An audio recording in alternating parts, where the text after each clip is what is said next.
All right, everyone. I'm Eric Trosfield on the Tigers, and with me today is former NFL running back, former LSU running back, number 42, Michael Ford. Michael, thanks for being with us today, man. Thank you for having me. Thank you for having me. Absolutely, man. So, Michael, tell us your thoughts so far on the LSU season. And sitting from afar and being able to play at LSU and experience LSU, I always got to say to myself, is it an adjustment seeing the new football? Because, you can get wrapped up in being a dinosaur and you don't want to do that. Because my personal opinion, I think LSU is too soft. I think they're trying to play too vanilla instead of just going out there and dominating and punish the opponent. Instead of trying to score a bunch of points. Like, you got all these great running backs, give them the ball and let them do what they do, and let's be LSU and get back to being great defense and being in Tiger Stadium, being the loudest stadium in the world. Like, that's the football I want to see. Mm-hmm. Absolutely, man. Yeah, that's I was talking to Big Fave last week, and he kind of said the same thing, and I did see saw Brandon Taylor kind of mention that as well, and it just I kind of agree with you as a longtime fan. It just doesn't look like the same LSU football, but who am I to say that? No, it don't. It don't. Like, I was talking to, I played with Drake Nevis, and Drake Nevis actually lived close by me. And I was telling him, I said, man, the last great defensive lineman football has been that era. Like, the defensive lineman has not been the focal point of LSU in a while. Mm-hmm. I think that's a big piece that has been missing from LSU too. Like, we don't even dominate up front anymore. And that was one of the best things about LSU, that D line was going to be out of this world. It's not like that anymore. Correct. Yeah, you definitely always had some dudes, especially when you played. Up on that front. You always had a big rotation of guys that that they were coming in fresh and they were coming in ready to rock and roll. Correct. Yeah, I agree 100%. So, man, it's the first meeting between LSU and South Alabama. South Alabama is a newer school of football, smaller school. They have put together some nice stats so far this season. So, take us behind the scenes. How do you, quote unquote, kind of get up for a game like this? To be honest with you, when you're a program like LSU, the head coach motto and philosophy should always be, it doesn't matter who we play. That you're preaching that no matter if it's Alabama or South Florida. Everything's the same. Details, preparation, how we go into this, how we think, how we play, it all stays the same. So whoever the opponent is, the greatest opponent is yourself. That's the mindset that the coach should be preaching and should be telling us is, we worry about us, everything else take care of itself. So that's what I think. Like, it's never about the opponent. It's always about us, what we're doing and what we're trying to go get better at. Absolutely, man. That's a good message, and yeah, that's the best thing, because I've heard, people say things like that, and it's true. If you get ready, no matter who it is, like you said, it could be Alabama, it could be, high school team you're going to play against. It doesn't matter. You just take care of what you could take care of, work hard in the week, and get ready for Saturday, So that's a very good point. Yeah. So South Alabama so far this season, 2-2. They got Major Applewhite as their head coach, and Major Applewhite always packs a good offense, So they're led by quarterback Gio Lopez. No interceptions so far this season. Fluff Bothwell has 6 rushing touchdowns so far, and Jamal Pritchett is serious threat on the outside and also in the return game. So have you looked into this South Alabama team any, or? I haven't. Yeah. Because, when you still go, look at the game, you look at the game from a player perspective, and I don't think it ever leaves. Mm-hmm. And my focus point is always the defense. Like, dang, we just missed a big part of the defense, just went down. It tore his ACL. Mm-hmm. Going into the defense thinking, who's going to fill that gap? This is your best linebacker, and LSU don't have them. So once again, you're still saying this. If we don't take care of our pieces, their pieces is going to beat us no matter what. Even if we got better guys, if we're not doing what we're supposed to do, especially on defense. One guy wrong, that hurts the whole entire defense. So that's mostly what I'm focused on when I look at it. I'm looking at, okay, what LSU you gonna do? How they gonna fill this piece that they got going on? Because as we know, LSU recruiting is always gonna be the best. Mm-hmm. Gonna get the best out of these guys. Absolutely, man. 100%. I definitely agree with that. So, man, let's talk about LSU. Let's move on to the offensive side of the ball, man. Garrett Nussmeier has been, I mean, almost everything you could want in a quarterback so far this season. Yeah. Kyron Lacey on the outside. Mason Taylor's, I mean, arguably one of the best, if not the best, LSU tight end of all time. And somebody that's really coming onto the scene that I've been very impressed with is Aaron Anderson. He always seems to be open when you need a big catch, a big grab. So what do you think about Nussmeier in this passing game so far? I thought it's been great. Anderson definitely surprised me. That was a surprise. I didn't think he was going to come on big. Actually, I thought Zavion. Is Zavion? Yeah, Zavion Thomas. That's what I thought was going to come on big this year. Mm-hmm. So Anderson, definitely a big one. Number 2, what's his name? The receiver. Kyron Lacey. Kyron Lacey, big guy. I want to see him step up more. Mm-hmm. I want to see him do more of a good job. Quarterback's there. I think the number one thing we're missing right now is the running game. It looks like we don't. The freshman had a great game, and then it's like, okay, he doesn't get a lot of carries. What happened with that? Mm-hmm. So it's like we have every piece that we need. It's just I feel like the consistency of it. Even when you watch the USC game, we stopped going to the run when the run was working to throw the ball. It was, it's like, what's going on? Right. I definitely agree with that. It's kind of that old saying, if it ain't broke, don't fix it. So why we messing with it? I definitely agree. And of course, with John Emery going down in that running back room, that definitely hurt. You lost a big leader, I feel like, on and off the field in that one. And, man, Josh Williams had a good game last week, but Caden Durham and somebody I would like to see a little bit more of, because we saw a little bit of it, was Jawan Johnson. He had some exciting plays in that Nichols game. But, yeah, Caden Durham stepped up in a big way. He saw his opportunity and he took it, So I would like to see him be involved a little more on the, in the running game.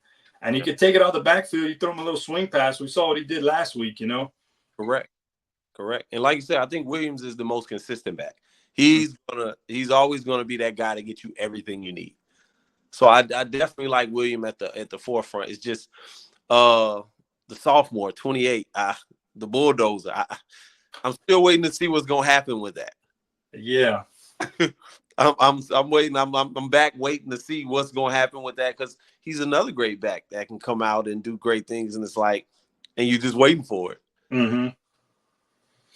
Yeah, I agree 100%, man. It's going to be exciting once Caleb Jackson kind of cut loose. Yeah.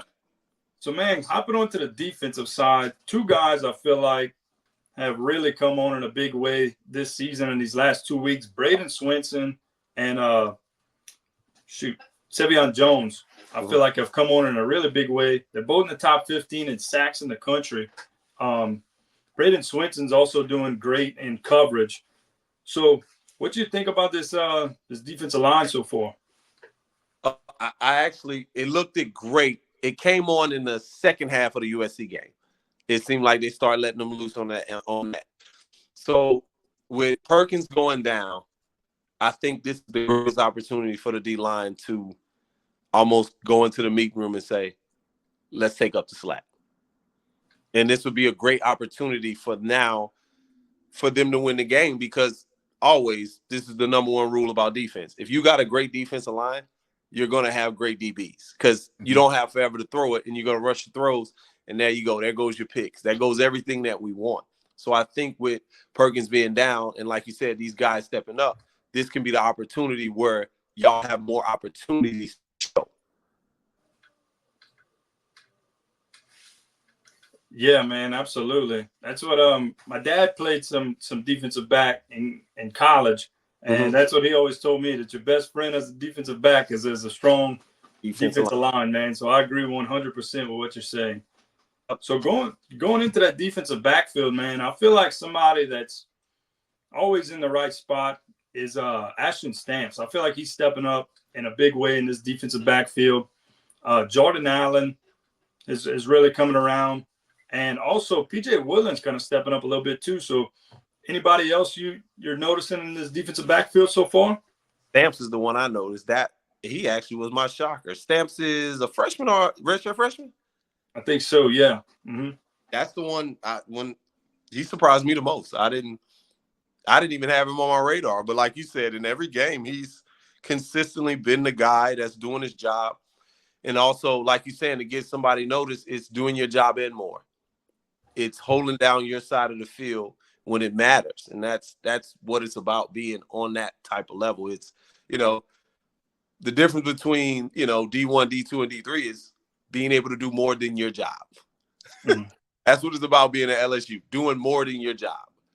They don't bring you to LSU to do your job. Anybody can do their job at that point. It's doing more than your job, doing the extra things. So I think Stamp is that guy that's showing us that he could be the next big-time DB that LSU has. Mm-hmm. Absolutely, man. I definitely agree with you. So, also, you kind of brought it up about Harold Perkins Jr. I hate to see that to anybody, but certainly to somebody that's rocking that number 7, it's like I said, it's tough to see no matter who it is, but it just stinks when it's a true leader. But anyway, man, these of course the Weeks brothers I feel like are always ball hawks. Greg Penn stepping up in a big way. So what's your opinion so far on the Tiger linebackers? I'm eager to see what's going to happen. And I'm not even going to sit here and lie to you. I can't even say, you get so wrapped up in watching one guy because they talk so much about Perkins. And I'm not going to lie. I was his freshman year, he blew us away. Then his sophomore year, he made us mad. Then now his junior year, we're waiting to see what's going to happen, that we put blindfolders on everybody else that we don't even really know who all out there. So I can't even lie to say I really know everybody that's out there. Got you. Yeah, nothing wrong with that, man. So also we mentioned him as a wide receiver a little while ago, but as a former excellent returner in your time at LSU. So, man, Zavion Thomas, it's been a while since LSU had a real threat back there. So, like I said, man, somebody's a former returner like yourself. What's that like? What's it like, waiting on that ball? What's it like just, what you're keying off of? What you're reading? I'm going to give you a secret. And hopefully everybody watching, kids or something. Man, when it becomes, you try to read all your keys at practice. Try to make as many mistakes as you can at practice. So when you get in the game, you can have free flow and let your body take over. Because once you put your mind into it, you start thinking and overthinking and guessing and second guessing, that it takes away the natural flow of running. So you when the ball's kicked, you don't want to hit the fans. You don't want to be in tune without you. I always tell guys, if you try to make the big play, you won't make a play. Because you're going to overthink. The thing, big play is doing what you're supposed to do. That's always the big play. Get on practice and practicing, catching the ball, running fast, making this cut, doing that, actually reading the blocks, how they will be, and almost putting yourself in a position to ask yourself, let me get in the worst position, and when I do, what will happen? So when you get in the game, you already know all these situations that you put yourself into. Got you, man. That's a pretty good way of looking at it. That's pretty some good keys right there. So, man, also having LSU having a real threat in the return game, that's really exciting. So I mean, he's a real threat that could flip the field at any point. So.